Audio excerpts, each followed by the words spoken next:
Hello friends, welcome to my channel.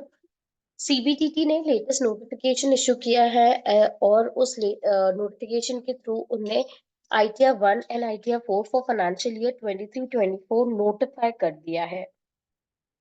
इसमें जो changes आए हैं वो पहले तो जो 2023 वाले फिगर्स थे उसको 2024 कर दिया है, 2022 वाले फिगर्स 2023 कर दिए हैं। अब ये जो असेसमेंट ईयर है, असेसमेंट ईयर 24-25 एप्लीकेबल है आईटीआर 1 और आईटीआर 4। ये तो चेंजेस होने ही थे, बट जो चेंजेस बजट 2023 से आया है उसको भी इसमें इनकॉर्पोरेट हो कर दिया है। एंड जो मेन चेंज है वो मैं आपको जल्दी से बता देती हूँ। आईटीआर 1 में तो पार्ट ए जनरल इंफॉर्मेशन है ही, पहले भी था अभी भी है। ग्रॉस टोटल इनकम में भी पहले ग्रॉस सैलरी, उसके बाद income from house property and last में अदर सोर्सेस, ये सारे इनकम उन्होंने रखे हैं। फिर ग्रॉस टोटल इनकम आ जाएगा, उसके बाद डिडक्शंस है एंड उसके बाद कंप्यूटेशन ऑफ टैक्स पेबल है। बट इसमें खास बात ये है कि फाइनेंशियल ईयर 23-24 और असेसमेंट ईयर 24-25, इस असेसमेंट ईयर से जो डिफॉल्ट रिजीम रहेगी वो न्यू रिजीम रहेगी। अब हमें क्या करना है, हमें ओल्ड रिजीम अगर हम ले रहे हैं तो हमें ओल्ड रिजीम सिलेक्ट करना पड़ेगा। और यहाँ पर जो लैंग्वेज है, लैंग्वेज भी उन्होंने चेंज कर दी है, तो मैं अब आपको यहाँ पर लैंग्वेज बताती हूँ।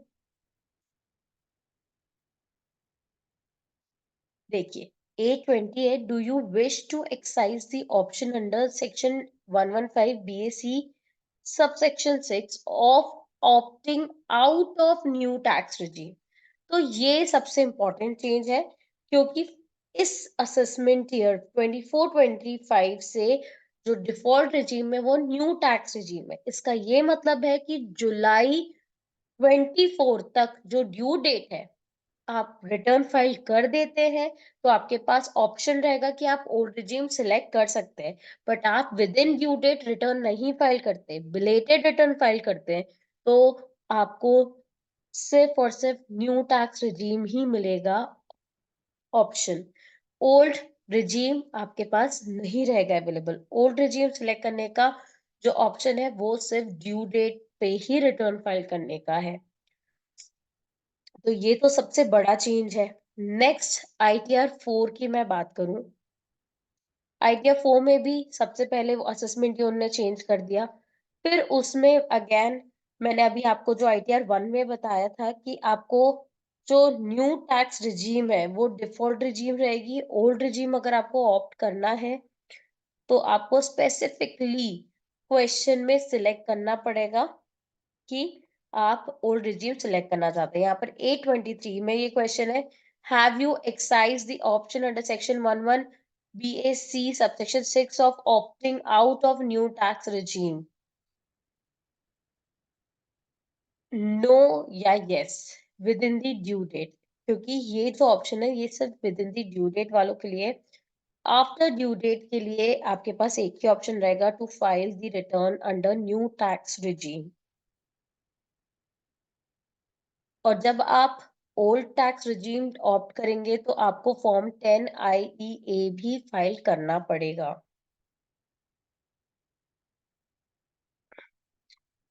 अब इसके बाद जो नेक्स्ट चेंज आया है वो आया है प्रिजम्पटिव टैक्सेशन में। प्रिजम्पटिव टैक्सेशन का जो लिमिट है वो बढ़ा दी गई है फ्रॉम असेसमेंट ईयर 24-25। बजट 2023 में ये बहुत बड़ा चेंज था। उसी के ही रिगार्डिंग उनने आईटीआर 4 में भी इनकॉर्पोरेशन कर लिया है। पर जो लिमिट इंक्रीज हुई है, मैंने अभी एक लेटेस्ट वीडियो भी बनाया है जिसमें मैंने आपको बताया कि वाकई लिमिट इंक्रीज हुई है या लिमिट वो ही है 44 AD की, 44 ADA की। तो यहाँ पर उन्होंने इनकॉर्पोरेशन कर दिया है प्रिजम्पटिव टैक्सेशन में। अगर आप 44 ADA बिजनेस से रिलेटेड प्रिजम्पटिव टैक्सेशन ऑप्ट करते हैं तो जो 2 करोड़ की लिमिट है वो 3 करोड़ हो जाएगी, अगर आपका कैश रिसीट वो है अप टू 5%। अप टू 5% अगर आपका कैश रिसीट है या टर्नओवर है, कैश टर्नओवर, तो उस टाइम जो लिमिट रहेगी वो 3 करोड़ हो जाएगी। अदरवाइज अभी जो एग्जिस्टिंग लिमिट है 2 करोड़ की, वो ही एप्लीकेबल रहेगी फॉर सेक्शन 44AD। अब हम बात करते हैं 44ADA की। एडीए में भी सिमिलर टाइप ऑफ चेंज वो लेकर आए हैं फ्रॉम बजट 2023, दैट इज जो 50 लाख की लिमिट है वो इंक्रीज हो जाएगी, 75 लाख की लिमिट हो जाएगी। बट कब? जब आपके कैश रिसीट लेस देन और इक्वल टू 5% होगा। लेस देन इक्वल टू 5% अगर आपकी कैश रिसीट है तो आपके लिए जो लिमिट एप्लीकेबल है वो है 75 लाख फॉर 44ADA। एंड अगर आपकी 5% से ज्यादा है कैश रिसीट तो आपके लिए लिमिट 50 लाख ही एप्लीकेबल होगी। ये उन लोगों को फर्क पड़ेगा जिनका जो टर्नओवर है या रिसीट है वो 50 से 75 लाख के बीच में पड़ रही है। तो ये उनके लिए बहुत गेम चेंजर वाली सिचुएशन बन जाएगी। फॉर एग्जाम्पल अगर 60 लाख के आपके रिसीट है, अब उसमें आप लोगों को देखना पड़ेगा कि कैश रिसीट्स कितनी है और बैंक रिसीट्स कितनी है। कैश रिसीट्स अगर 5% से कम हुई, ओवरऑल जो रिसीट्स है 60 लाख जैसा हम अभी बात कर रहे हैं, अगर उसके 5% तक है या 5% से कम है तो आपके लिए बेनिफिशियल रहेगा, मतलब आपके लिए ऑप्शन रहेगा कि आप 44ADA सिलेक्ट कर सकते हैं। अभी तक क्या है, 50 लाख तक उनने स्ट्रेट अवे लिमिट रखी थी, तो आप 44ADA सिलेक्ट नहीं कर सकते थे। बट अगर आपका 60 लाख का टर्नओवर है और जो कैश रिसीट्स है वो 3 लाख से कम है, क्योंकि 3 लाख आता है 5%, 3 लाख से कम है कैश कैश रिसीट्स, तो आपके लिए जो लिमिट है वो 75 लाख एप्लीकेबल होगी। तो 60 लाख वाले रिसीट वाले जो प्रोफेशनल्स हैं वो भी प्रिजम्पटिव टैक्सेशन का बेनिफिट उठा सकते हैं। ये चेंज आया है। अगर आपको ये अभी भी नहीं समझ आया है तो आप मुझे कमेंट सेक्शन में बता सकते हैं, मैं आपको एक वीडियो में डेमोन्स्ट्रेशन कैलकुलेशन वाइज ये समझा दूंगी कि क्या चेंज आया है। बट अभी मैं आपको ये बता रही हूँ कि आईटीआर 4 में क्या क्या चेंजेस है। तो यहाँ पर 50 से 75 को कंसिडर करा है और आपको ये भी बताना है कि कैश में कितनी रिसीट्स है। अब डिपार्टमेंट खुद कैलकुलेट करेगा कि 5% से कम है कि नहीं और आप वाकई ही ये ऑप्शन सिलेक्ट कर सकते हैं कि नहीं।